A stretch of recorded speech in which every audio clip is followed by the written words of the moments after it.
We'll hop into our quantitative risk management here on slide 5, specifically just highlighting the medium-term signals because that's what really matters as in terms of these monthly macro scatter reports. So our global macro risk matrix indicates Goldilocks is the top-down market regime.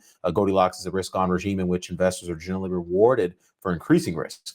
Key portfolio considerations in Goldilocks include you want to be long risk assets. Your sort of risk assets tend to outperform defensive assets. High beta tends to outperform low beta. Growth tends to outperform value. Mega cap growth tends to outperform, your slower moving dividend compounders like utilities, REITs, staples, et cetera. Spread products tend to outperform treasuries in the fixed income market, and high yield tends to outperform investment grade.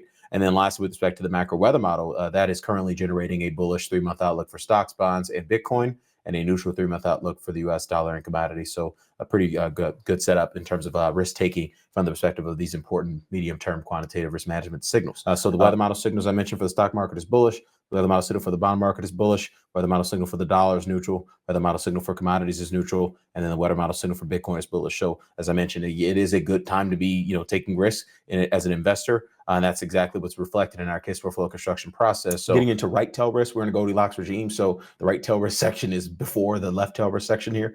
So we would tend to want to be focusing on orienting not only our portfolio, but our thought processes around what could go right when you're in a risk on top down market regime.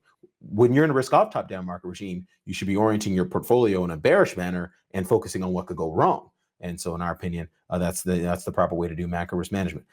So stocks are always very buoyant in the periods leading up to recessions and tend to accelerate late in the pre-phase 2 process. So for those of you who are new, we appreciate you. Phase 2 just means the decline you typically see in and around recession. That's right around on a median basis, 24% with an interquartile range of -19 to -39%.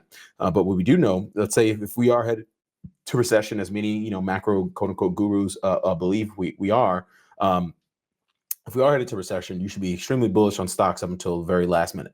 And the reason we say that is because the stock market tends to accelerate ferociously to the upside in the year leading up to a recession. The median value is plus 16% with an interquartile range of plus 14 to plus 20%. That plus 16% is literally double the long-term return, annual return of the stock market. So that's quite noteworthy. What's also quite noteworthy is that plus 16% doubles the half of that performance. Sorry, not doubles, but half of the performance in that 1 year leading up to recession comes in the final 3 months of the rally. So you squeeze bears. All those macro gurus are going to get squeezed out of their short squeeze trades right up until the market actually cracks if we go into recession. We think Goldilocks has a reasonably good chance of persisting over at least the next 3 months because, again, we have a bullish signal for the stock market. We have a bullish signal for the bond market. We have a bullish signal for Bitcoin and a bearish signal for the U.S. dollar and a neutral signal for commodities. And that's pretty much Goldilocks when you think about it from a top-down asset class and asset allocation perspective. Investors should expect a recovery in the U.S. and global manufacturing sectors over the medium term, which has historically been bullish for risk assets. So in the top panel in this chart, we're showing that the ISM manufacturing reports the number of industries reporting overall growth. That statistic declined to 1 here. So, and obviously can only go 1 lower to 0. So we're effectively at a cyclical low or just above a cyclical low in this particular indicator. And the reason that's important is because historically cyclical lows in this indicator have presaged very positive returns for risk assets. Using the S&P as an example, the median 1 year forward return from cycle lows in this particular indicator, there's been the median value for those cycle lows in this particular indicator is plus 28% on a 1 year forward basis.